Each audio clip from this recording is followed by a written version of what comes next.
പ്രധാനമന്ത്രി നരേന്ദ്രമോദി അടുത്ത മാസം US പ്രസിഡന്റ് ഡൊണാൾഡ് ട്രംപുമായി കൂടിക്കാഴ്ച നടത്തും. നരേന്ദ്രമോദിയുമായി ഇന്നലെ ടെലിഫോണിൽ സംസാരിച്ചതിന് പിന്നാലെ ട്രംപ് മാധ്യമപ്രവർത്തകരെ അറിയിച്ചതാണ് ഇക്കാര്യം. ഞാൻ തിങ്കളാഴ്ച അദ്ദേഹവുമായി ദീർഘമായി സംസാരിച്ചു. അദ്ദേഹം അടുത്ത മാസം മിക്കവാറും ഫെബ്രുവരിയിൽ വൈറ്റ് ഹൗസിലെത്തും. ഇന്ത്യയുമായി US നല്ല ബന്ധമാണുള്ളതെന്ന് പ്രസിഡന്റിന്റെ എയർഫോഴ്സ് വണ്ണിൽ വെച്ച് ട്രംപ് പറഞ്ഞു. ഉഭയകക്ഷി സഹകരണം വിപുലവും ആഴത്തിലാക്കുകയും ചെയ്യുന്നതിന് പുറമെ ഇന്തോ പസഫിക്കിലെയും പശ്ചിമേഷ്യയിലെയും യൂറോപ്പിലെയും സുരക്ഷാ പ്രശ്നങ്ങളും ഇരു നേതാക്കളും ചർച്ച ചെയ്തു. അനധികൃത കുടിയേറ്റ വിഷയം മോദിയുമായി ചർച്ച ചെയ്തെന്ന് ട്രംപ് വ്യക്തമാക്കി. US-ലേക്ക് അനധികൃതമായി കുടിയേറിയ ഇന്ത്യക്കാരെ തിരിച്ചെടുക്കുന്നതിൽ മോദി ഉചിതമായ കാര്യം ചെയ്യുമെന്നും ട്രംപ് ആത്മവിശ്വാസം പ്രകടിപ്പിച്ചു.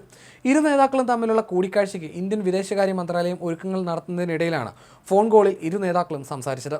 ട്രംപ് പ്രസിഡന്റായുള്ള ആദ്യ കാലയളവിൽ ഇരു നേതാക്കളും തമ്മിൽ ഊഷ്മളമായ ബന്ധമാണ് കാത്തുസൂക്ഷിച്ചത്. 2019 സെപ്റ്റംബറിൽ US-ലെ ഹൂസ്റ്റണിലും 2020 ഫെബ്രുവരിയിൽ ഗുജറാത്തിലെ അഹമ്മദാബാദിലും നടന്ന 2 റാലികളിൽ ഇരുവരും ഒന്നിച്ച് പങ്കെടുത്ത് ജനങ്ങളെ അഭിസംബോധന ചെയ്തിരുന്നു. എന്നാൽ തന്റെ രണ്ടാം ഊഴത്തിനായുള്ള തെരഞ്ഞെടുപ്പ് പ്രചാരണത്തിനിടെ ഉയർന്ന താരിഫുകളുടെ പേരിൽ ട്രംപ് ഇന്ത്യയെ രൂക്ഷമായി വിമർശിക്കുകയും ചെയ്തിരുന്നു. ഇന്ത്യ കൂടി അംഗമായ ബ്രിക്സ് ഗ്രൂപ്പ് ഡോളറിന് ബദലായി പുതിയ കറൻസി രൂപീകരിക്കാൻ തയ്യാറെടുക്കുന്നതും ട്രംപിനെ പ്രകോപിപ്പിച്ചു. തിങ്കളാഴ്ചയാണ് ഡൊണാൾഡ് ട്രംപുമായി മോദി ടെലിഫോണിലൂടെ സംസാരിച്ചത്. ട്രംപ് അധികാരത്തിന് ശേഷം ഇതാദ്യമായിട്ടാണ് മോദി സംസാരിച്ചത്. ഫോണിലൂടെ ആശംസകളും അഭിനന്ദനങ്ങളും കൈമാറി. പ്രസിഡന്റായി അധികാരമേറ്റെടുത്ത് ഒരാഴ്ചയ്ക്ക് ശേഷം ട്രംപുമായി നടത്തിയ ടെലിഫോൺ സംഭാഷണത്തിലാണ് പ്രിയ സ്നേഹിതന് മോദി അഭിനന്ദനം അറിയിച്ചത്. ഇരു രാഷ്ട്രങ്ങൾക്കും ഗുണകരമായതും വിശ്വസനീയവുമായ പങ്കാളിത്തത്തിന് ഇന്ത്യ എപ്പോഴും സന്നദ്ധമാണെന്നും മോദി സംഭാഷണത്തിൽ ഊന്നി പറഞ്ഞു. എൻ്റെ പ്രിയ സുഹൃത്ത് പ്രസിഡന്റ് ഡൊണാൾഡ് ട്രംപുമായി സംസാരിക്കാനായതിൽ അതിയായ സന്തോഷമുണ്ട്. അധികാരത്തിലെത്തിയ ചരിത്രപരമായ രണ്ടാം ഊഴത്തിന് അദ്ദേഹത്തെ അഭിനന്ദനം അറിയിച്ചു. ഇരു രാജ്യങ്ങൾക്കും ഗുണകരമായതും വിശ്വസനീയവുമായ പങ്കാളിത്തത്തിനായി ഇരു രാജ്യങ്ങളും സന്നദ്ധമാണ്. ഞങ്ങളുടെ ജനതയുടെ ക്ഷേമത്തിനായി ലോക സമാധാനം, ആഗോള അഭിവൃദ്ധി, ആഗോള സുരക്ഷ തുടങ്ങിയവയ്ക്കായും ഞങ്ങൾ സഹവർത്തിത്വത്തോടെ പ്രവർത്തിക്കുമെന്ന് പ്രധാനമന്ത്രി എക്സ് പോസ്റ്റിൽ കുറിച്ചു.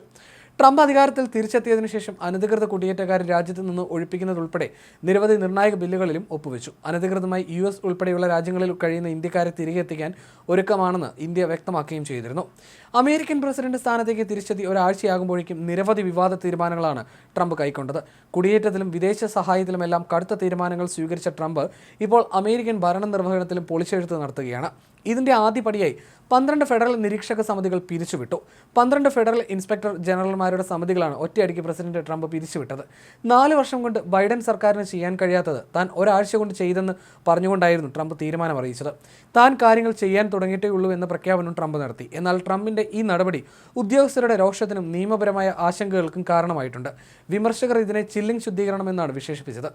ഇത്തരം പിരിച്ചുവിടലുകൾക്ക് മുമ്പ് 30 ദിവസത്തെ നോട്ടീസ് നൽകണമെന്നതാണ് നിയമമെന്നും വിമർശകർ ചൂണ്ടിക്കാട്ടി. എന്നാൽ ഒറ്റ ദിവസത്തിലാണ് ട്രംപ് നടപടി കൈക്കൊണ്ടത്. ഇത് നിയമപരമായി തെറ്റാണെന്നാണ് വിമർശകർ പറയുന്നത്. ട്രംപിന്റെ ആദ്യ ടൈമിലാണ് ഇപ്പോൾ പിരിച്ചുവിട്ട ഇൻസ്പെക്ടർ ജനറൽമാരിൽ മിക്കവാറും എല്ലാവരെയും നിയമിച്ചതെന്നുമാണ് വിവരം. അതേസമയം അനധികൃത കുടിയേറ്റക്കാരെ പുറത്താക്കാൻ കർശന നടപടികളുമായി ട്രംപ് മുന്നോട്ട് പോകുമ്പോൾ സമൂഹ മാധ്യമങ്ങളിൽ ട്രംപിനെതിരെയും ചില വിമർശനങ്ങളും വൈറലാവുകയാണ്.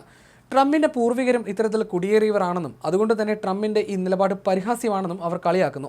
ഇതിന് ഉപോദ്ബലകമായി അവർ പല കാര്യങ്ങളും ചൂണ്ടിക്കാട്ടുന്നുണ്ട്. ട്രംപിന്റെ പിതാവായ ഫ്രെഡ് ട്രംപ് ജർമ്മനിയിൽ നിന്ന് അമേരിക്കയിലേക്ക് കുടിയേറിയ ഒരു കുടുംബത്തിൽ അംഗമാണ്. കൂടാതെ വംശീയ വിവേചനം ഉൾപ്പെടെ പല ആരോപണങ്ങളും ഫ്രെഡ് ട്രംപിന്റെ പേരിൽ ഉയർന്നിരുന്നതായും ഒരിക്കൽ കടുത്ത വർണ്ണവിവേചന അനുകൂലികളായ കൂക്ലുക്സ് ക്ലാനിന്റെ പരിപാടികളിൽ സജീവ സാന്നിധ്യമായിരുന്ന ഫ്രെഡിനെ ഒരിക്കൽ അവരുടെ മാർച്ചിൽ പങ്കെടുത്തതിന് അറസ്റ്റ് ചെയ്തിട്ടുണ്ടെന്നും വിമർശകർ ചൂണ്ടിക്കാട്ടുന്നു.